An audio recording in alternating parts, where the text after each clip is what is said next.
नमस्कार।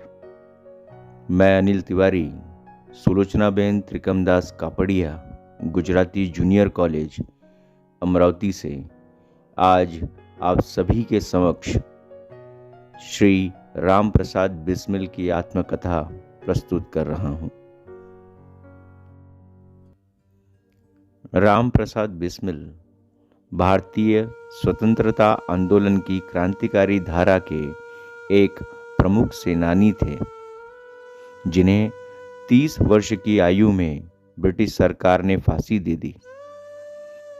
वे मैनपुरी षड्यंत्र, काकोरी कांड जैसे घटनाओं में शामिल थे तथा हिंदुस्तान रिपब्लिकेशन एसोसिएशन के सदस्य भी थे। बिस्मिल उनका उपनाम था। वे एक कवि, शायर, अनुवादक, बहुभाषी, इतिहासकार व साहित्यकार थे।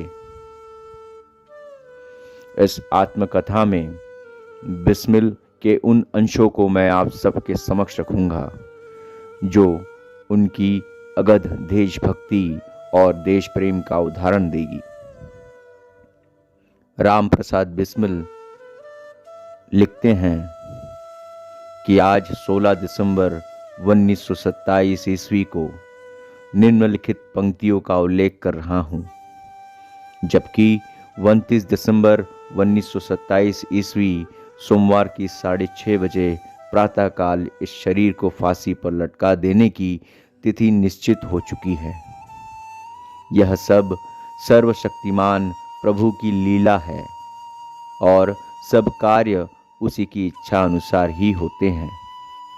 यह परमपिता परमात्मा के नियमों का परिणाम है कि किस प्रकार किसको शरीर त्यागना पड़ता है। अपने लिए मेरा यह निश्चय है कि मैं उत्तम शरीर धारण कर पुनः भारतवर्ष में ही जन्म ग्रहण करूंगा। वर्तमान में भारतवर्ष की शोचनीय अवस्था को देखकर मुझे लगातार कई जन्म इस देश में लेने होंगे। इसलिए परम पिता परमात्मा से मेरी यही प्रार्थना है कि मुझे इस देश में जन्म दें, ताकि उसकी पवित्र वाणी, वेदवाणी का अनुपम घोष मनुष्य मात्र के कानों तक पहुंचने में समर्थ हो सकूं। राम प्रसाद बिस्मिल आगे लिखते हैं कि अब मैं उन बातों का उल्लेख भी करना उचित समझता हूं जो काकोरी षड्यंत्र के अभियुक्तों के संबंध में सेशन जज के फैसले सुनाने के बाद घटी हुई। 6 अप्रैल सन 1927 ईस्वी को सेशन जज ने फैसला सुनाया था। 18 जुलाई सन 1927 ईस्वी को अवध चीफ कोर्ट में अपील हुई, जिसमें कुछ की सजाएं बढ़ी और एक हाथ की कम हुई। अपील होने की तारीख से पहले मैंने संयुक्त प्रांत के गवर्नर की सेवा में एक मेमोरियल भेजा, जिसमें प्रतिज्ञा की थी कि अब मैं भविष्य में किसी क्रांतिकारी दल से संबंध नहीं रखूंगा, परंतु मेरे किसी पत्र पर विश्वास नहीं किया गया। चीफ कोर्ट द्वारा मुझे महाषड्यंत्रकारी की पदवी दी गई और मुझे सबसे बड़ा गुस्ताख मुल्जिम ठहराया गया। साथ ही यह भी कहा कि अब माफ़ी चाहे वह किसी भी रूप में मांगे नहीं दी जा सकती। चीफ कोर्ट से अपील खारिज होने के बाद यथा नियम प्रांतीय गवर्नर तथा फिर वाइसराय के पास दया प्रार्थना की गई। राम प्रसाद बिस्मिल, राजेंद्रनाथ लाहड़िया, रोशन सिंह तथा अशफाकुल्ला खां को मृत्युदंड को बदलकर अन्य दूसरी सजा देने की सिफारिश करते हुए संयुक्त प्रांत की काउंसिल के लगभग सभी निर्वाचित मेंबरों ने हस्ताक्षर करके निवेदन पत्र दिया। मेरे पिता ने भी 250 रईस, ऑनरी मैजिस्ट्रेटों तथा जमींदारों के हस्ताक्षर से एक अलग प्रार्थना पत्र भेजा, किंतु सर विलियम मैरिस की सरकार ने एक न सुनी। उसी समय लेजिस्लेटिव असेंबली तथा काउंसिल ऑफ स्टेट के 78 सदस्यों ने भी हस्ताक्षर करके वाइसराय के पास प्रार्थना पत्र भेजा कि दौरा जज की सिफारिश के अनुसार चारों अभियुक्तों के पश्चाताप प्रकट कर दिया। अंततः मृत्युदंड की सजा बदलकर दूसरी सजा कर दी जाए, परंतु वाइसराय ने एक न सुनी। इस विषय ने पंडित मदन मोहन मालवीय जी ने तथा असेंबली के कुछ अन्य सदस्यों ने वाइसराय से मिलकर भी प्रयत्न किया था कि मृत्युदंड न दिया जाए। सबको आशा थी कि वाइसराय मृत्युदंड रद्द कर देंगे, परंतु हालात में चुपचाप विजयदशमी से 2 दिन पहले जेलों को तार भेज दिया गया कि दया नहीं होगी और सबकी फांसी की तारीख मुकर्रर हो गई है। जेल सुपरिटेंडेंट ने दया भिक्षा की एक अर्जी सम्राट के पास भेजने के लिए कहा। उस समय मेरा विचार हुआ कि प्रीवी काउंसिल इंग्लैंड में अपील की जाए। मैंने श्रीयुक्त मोहनलाल सक्सेना वकील को सूचना दी और जैसे तैसे करके उनके द्वारा अपील कराई गई।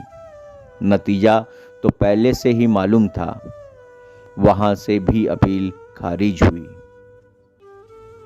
राम प्रसाद बिस्मिल स्पष्ट रूप से लिखते हैं कि मैं प्राण त्यागते समय निराश नहीं हूं कि हम लोगों के बलिदान व्यर्थ गए।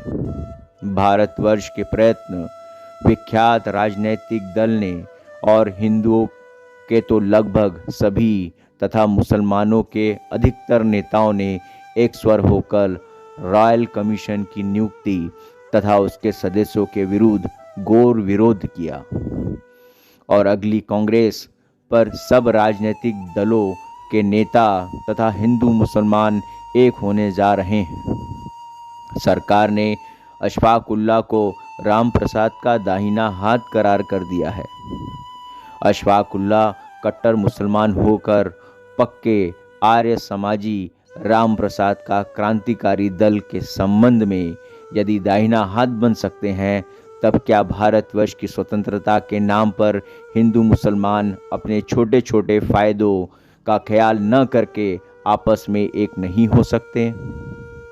परमात्मा ने मेरी पुकार सुन ली और मेरी इच्छा पूरी होती दिखाई देती है। हिंदू मुसलमान एकता ही हम लोगों की यादगार तथा अंतिम इच्छा है, चाहे वह कितनी ही कठिनता से क्यों न प्राप्त हो। जो मैं कह रहा हूं वही श्री अशफाक उल्लाह खां का भी मत है। श्री अशफाक उल्लाह खां तो अंग्रेजी सरकार से दया प्रार्थना करने पर राजी न थे। उनका तो अटल विश्वास यही था कि खुदाबंद करीम के अलावा किसी दूसरे से दया प्रार्थना न करनी चाहिए, परंतु मेरे विशेष आग्रह से ही उन्होंने सरकार से दया प्रार्थना की थी। इसका दोषी मैं ही हूँ, जो मैंने अपने प्रेम के पवित्र अधिकारों का उपयोग करके श्री अशफाक उल्लाह खां को उनके दृढ़ निश्चय से विचलित किया। राम प्रसाद बिस्मिल स्पष्ट कर देना चाहते हैं कि प्रीवी काउंसिल में अपील भिजवाकर मैंने जो व्यर्थ का अपव्यय करवाया, उसका भी एक विशेष अर्थ था। सब अपीलों का तात्पर्य यह था कि मृत्युदंड उपयुक्त नहीं, क्योंकि न जाने किसकी गोली से आदमी मारा गया। अगर डकैती डालने की जिम्मेदारी के ख्याल से मृत्युदंड दिया गया, तो चीफ कोर्ट के फैसले के अनुसार भी मैं ही डकैतियों का जिम्मेदार तथा नेता था और प्रांत का नेता भी मैं ही था।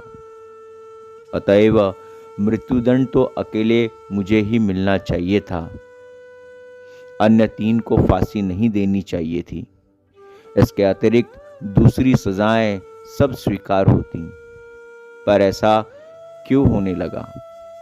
मैं विलायती न्यायालय की भी परीक्षा करके स्वदेशियों के लिए उदाहरण छोड़ना चाहता था कि यदि कोई राजनीतिक अभियोग चले तो वे कभी भूल करके भी किसी अंग्रेजी अदालत का विश्वास न करें। काकोरी षड्यंत्र के अभियोग से शिक्षा प्राप्त कर लें। इसी अभियोग में सब प्रकार के उदाहरण मौजूद हैं।